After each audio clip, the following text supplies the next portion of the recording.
Semoga ini menjadi pelajaran untuk kita semua, tidak mempertahankan kekuasaan. Beliau berkata, tidak ada satu jabatan pun yang layak dipertahankan dengan pertumpahan darah rakyat. Itu beliau sampaikan kepada saya 3 hari sebelum beliau meninggalkan istana. Saya masih eyel-eyelan dengan beliau. Saya waktu itu menyampaikan, Pak, ini orang udah sampai kayak gini, apa kita nggak keluar aja dari sini? Capek ini kita dibully seperti ini oleh orang-orang. Lalu jawaban beliau, nggak bisa nak, kita memperjuangkan kebenaran. Kebenaran tidak bisa di voting. Niku kangge Gus Hilmi di Gedung Senayan. Kebenaran tidak bisa di voting.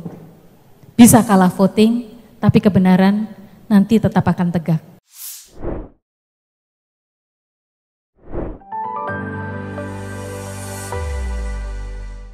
Cek. Tunai. Sudah. Oke. Baik.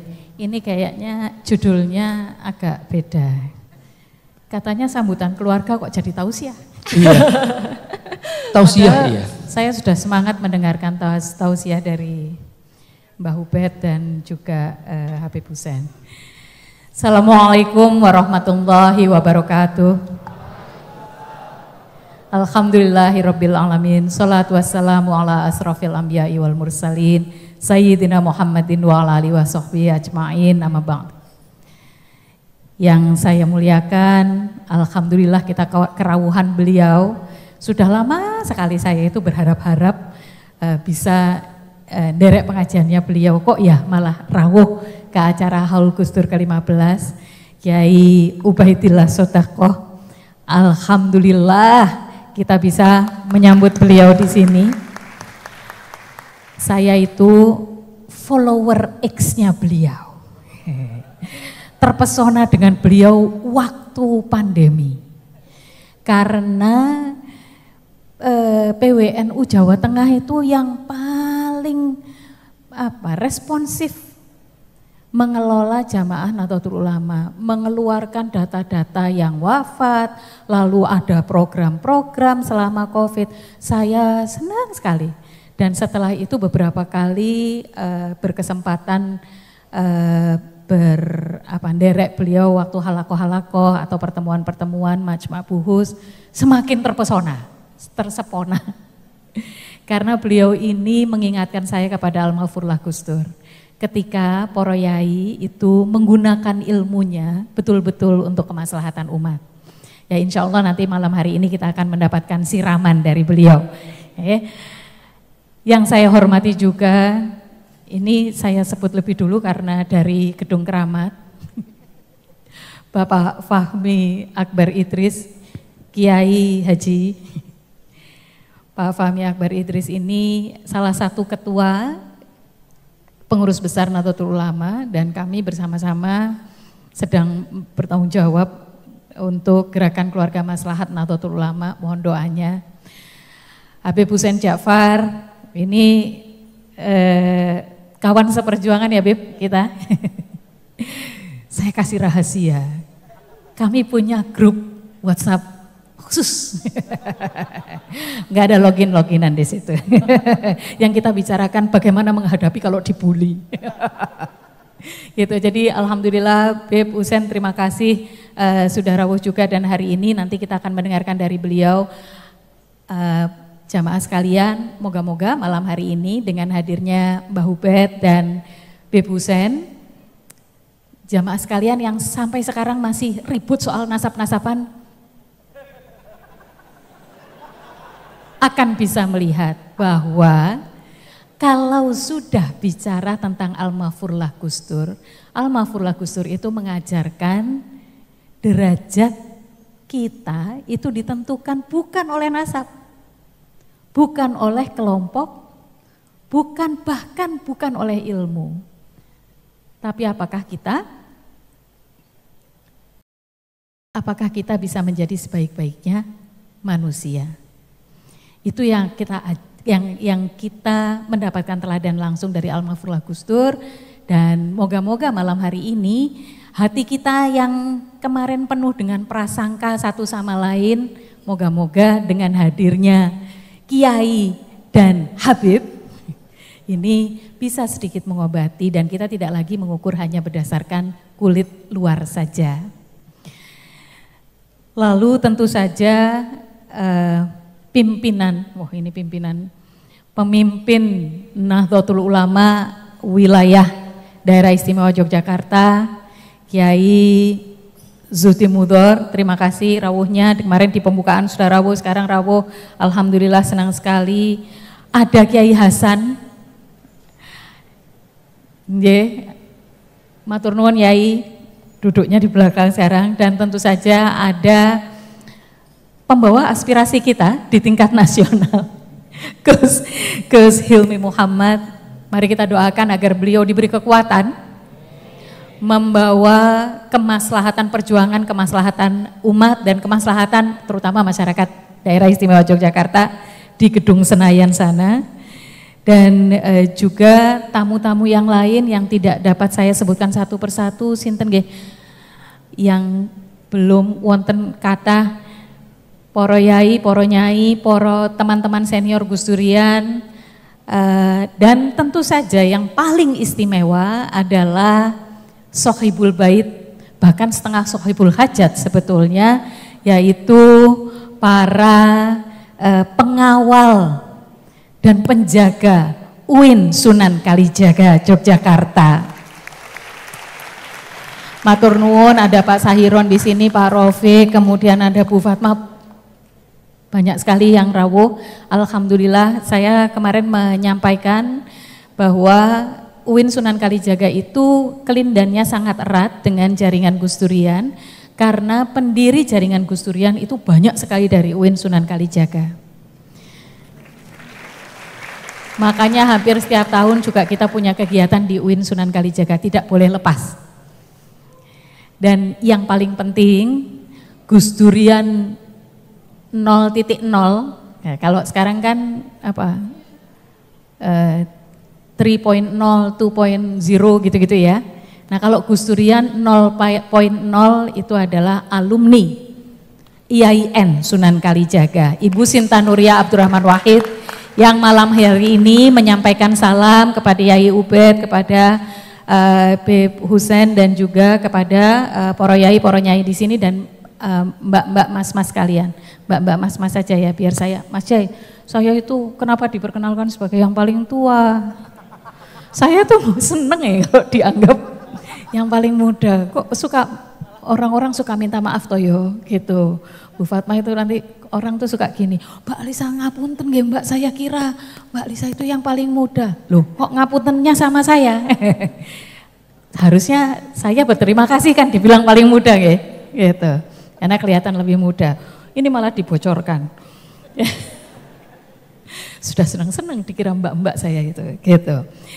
Alhamdulillah saya senang sekali mewakili keluarga Kiai Haji Abdurrahman Wahid menyambut poro yai, poro nyai, poro tamu, poro undangan, para pemuka agama dari berbagai agama dan juga teman-teman semua dalam acara Haul Gusdur ke-15 yang diselenggarakan oleh teman-teman jaringan Gus Durian dan Gus Durian Santri Gusdur Jogja dan tentu juga UIN Sunan Kalijaga, karena memang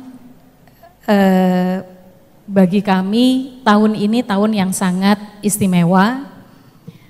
Tidak terasa sudah 15 tahun.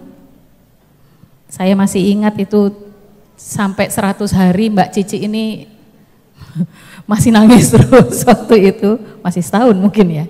Mbak Cici Farha ini juga alumni dari UIN Sunan Kalijaga dan beliau ini murid langsungnya Almarhumlah Gus Dur.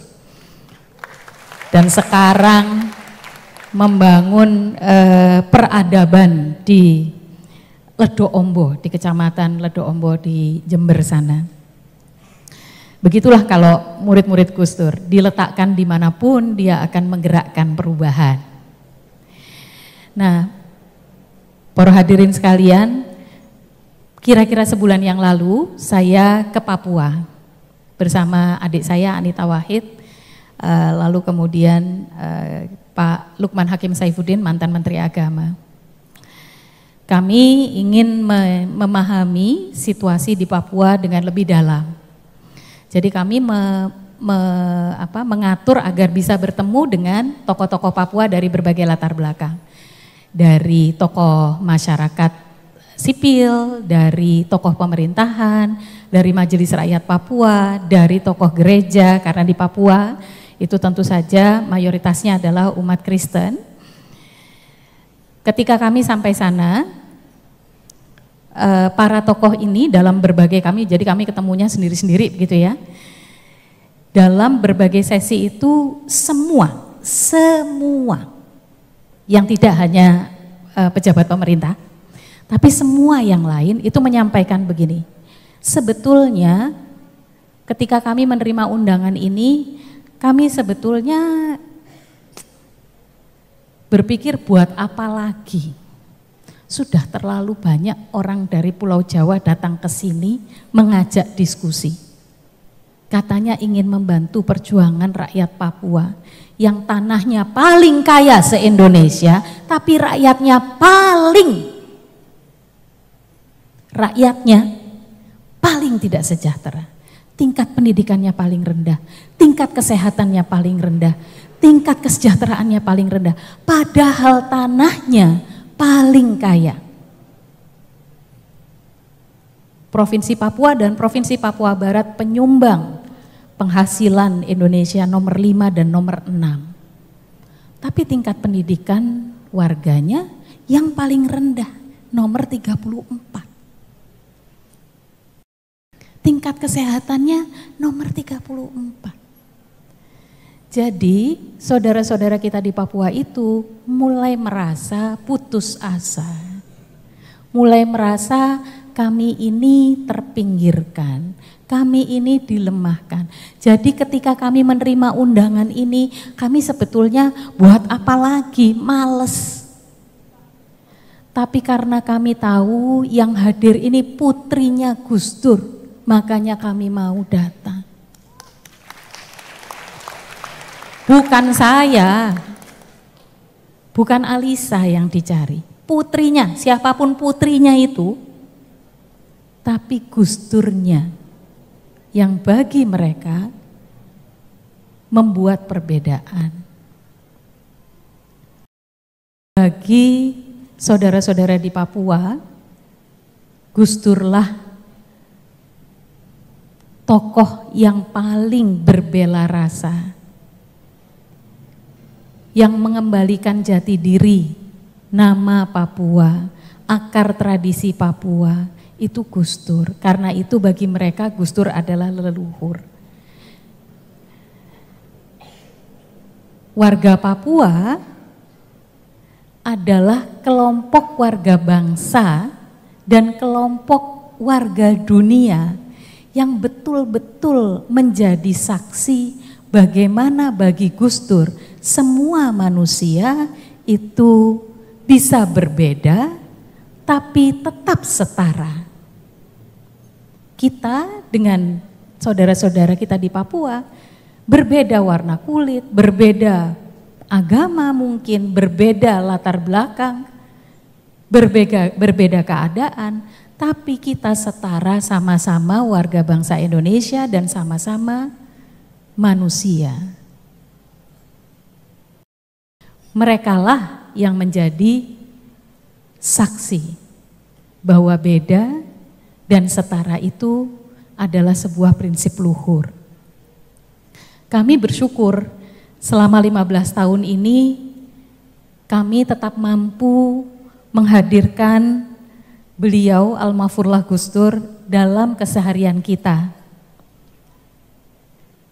Tidak hanya keseharian bangsa Indonesia, tapi masih sering dibicarakan di luar negeri. Saya masih sering kalau pergi ke luar negeri orang kemudian bercerita, oh begini, oh kami pengalamannya dengan Gus Dur. 3 minggu yang lalu saya pergi ke Italia untuk sebuah acara, lalu pulangnya dicegat oleh komunitas Santo Egidio. Ini komunitas lintas iman yang berafiliasi dengan Gereja Katolik Roma. Saya diajak, pokoknya harus mampir ke kantor Kenapa? Begitu nyampe sana, di sini loh dulu Gus Dur konferensi pers. Di sini loh Gus Dur dulu memimpin diskusi. Di sini loh dulu Gus Dur membuat pemikiran-pemikiran. Bahkan sampai di tempat yang jauh dari kehidupan kita saat ini. Dan dalam 15 tahun ini, dalam perjalanan merawat perjuangan beliau, kami jadi semakin sadar bahwa menjaga prinsip dan menjaga nilai luhur itu bukan hal yang mudah. Almarhumlah Gus Dur telah membuktikan, tetapi sekarang kami sadar bahwa itu bukan hal yang mudah. Dibutuhkan jiwa yang ikhlas, jiwa yang besar dan luas untuk bisa menegakkan nilai kesetaraan dan pembebasan dari setiap penindasan. Apalagi menindas atas nama mayoritas agama. Gus Dur membuktikannya dengan mendampingi kelompok-kelompok masyarakat dan mendampingi mereka yang terpinggirkan, terlemahkan seperti masyarakat Papua. Dibutuhkan hati yang tulus dan terbuka untuk mau bersaudara dengan semua manusia, tidak melihat apakah dia kiai, apakah dia habib, apapun latar belakangnya, tanpa takut kalah, tanpa takut kehilangan kekuasaan, sampai perlu mengotak-ngatik konstitusi. Gus Dur sudah membuktikannya dengan berdiri bersama kelompok minoritas agama dalam suka dan duka, bukan hanya pada saat dibutuhkan dukungannya. Dibutuhkan keteguhan untuk setia pada substansi perjuangan dan tidak silap oleh gelimang harta, silaunya panggung pemujaan, apalagi silau pada kekuasaan. Gus Dur membuktikannya dengan meninggalkan puncak kekuasaan politik, tidak mewariskan jabatan pada keluarga, dan tetap sederhana sampai akhir hayatnya.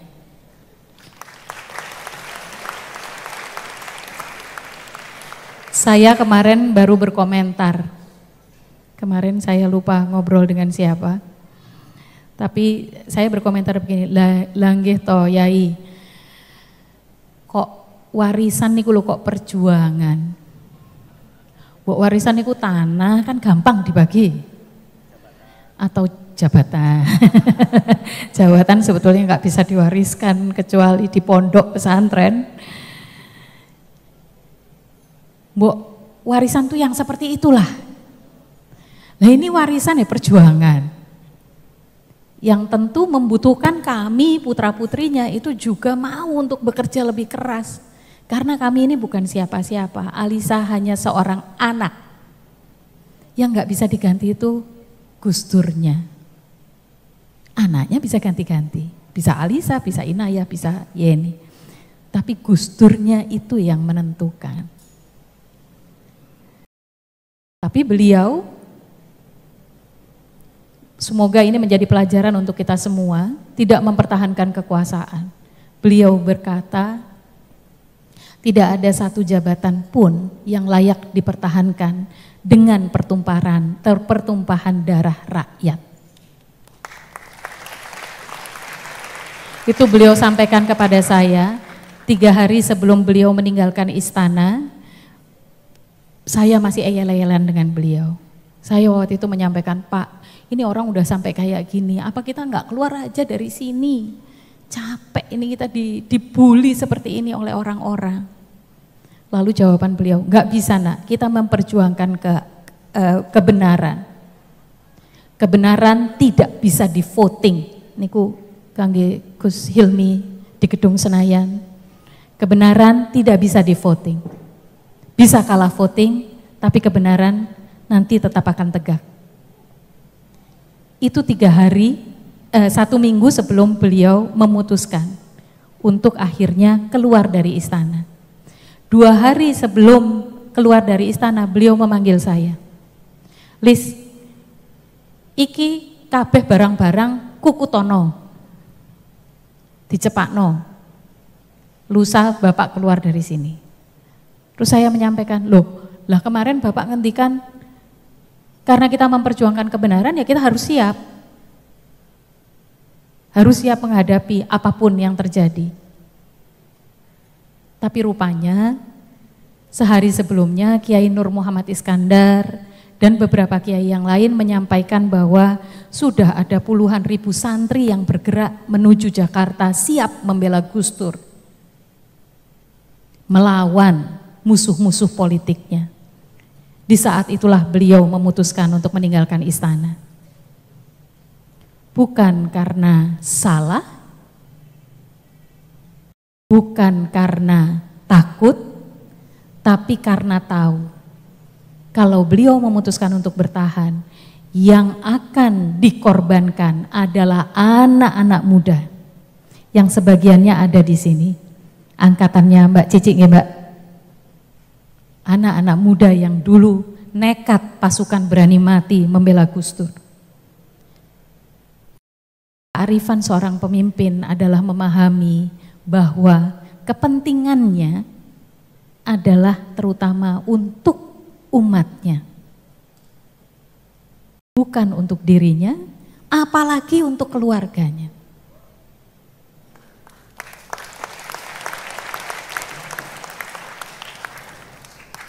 Dan dibutuhkan akar jati diri yang kuat untuk dapat kokoh diterpa angin badai yang tiada henti. Gus Dur membuktikannya dengan menjadi warga dunia tanpa kehilangan akar kesantrian dan kekiaiannya. Gus Dur menjadikan Tuhan sebagai sumber bagi kehidupannya. Gus Dur menghadirkan imaji Tuhan dalam pembelaannya kepada yang lemah ketika terjadi penindasan, ketidakadilan, apalagi atas nama Dia yang Maha Mulia. Banyak hal sudah dibuktikan oleh Gus Dur. Lalu apa yang bisa kita buktikan untuk diri kita? Tidak harus sama dengan Gus Dur. Tidak harus melakukan hal-hal yang heroik seperti Gus Dur. Tapi apakah kita mampu menjadi manusia yang sebaik-baik manusia? Apakah kita mampu menjadi orang yang melahirkan kebaikan dimanapun dia berada? Apakah kita mampu untuk menghadirkan diri kita bukan untuk kepentingan kita pribadi, tapi untuk hal-hal yang lebih besar, untuk hal-hal yang lebih jangka panjang? Anak-anak muda yang berada di sini, memilih berada di sini, tidak memilih nonton sepak bola. Saya yakin itu bukan pilihan yang mudah. Oh, ada yang berangkat ke sini karena ingin melupakan kekalahan, tah? Menghibur diri. Tidak, saya yakin ketika teman-teman mengambil keputusan untuk berada di majelis yang mulia ini, insya Allah itu menunjukkan siapa teman-teman, menunjukkan apa yang ada dalam pikiran dan dalam jiwa teman-teman. Dan percayalah, itu adalah bekal bagi kita, bagi kalian untuk membangun kehidupan yang jauh lebih baik, bukan untuk diri sendiri, tetapi untuk umat dan untuk bangsa Indonesia. Sekali lagi terima kasih atas nama keluarga besar Kiai Haji Abdurrahman Wahid. Semoga teman-teman tidak capek untuk belajar, tidak capek untuk berjuang. Saya kasih tahu ya, kalau Gus Dur aja pada usia segitu masih tetap harus menghadapi kekalahan, kegagalan. Dalam usia beliau sudah di atas 60 tahun, masih menghadapi kekalahan dan kegagalan. Kalau begitu, kenapa takut gagal?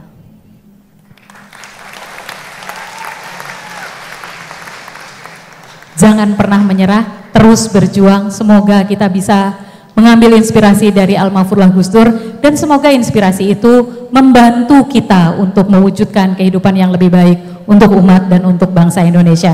Terima kasih. Wallahul muwaffiq. Assalamualaikum warahmatullahi wabarakatuh.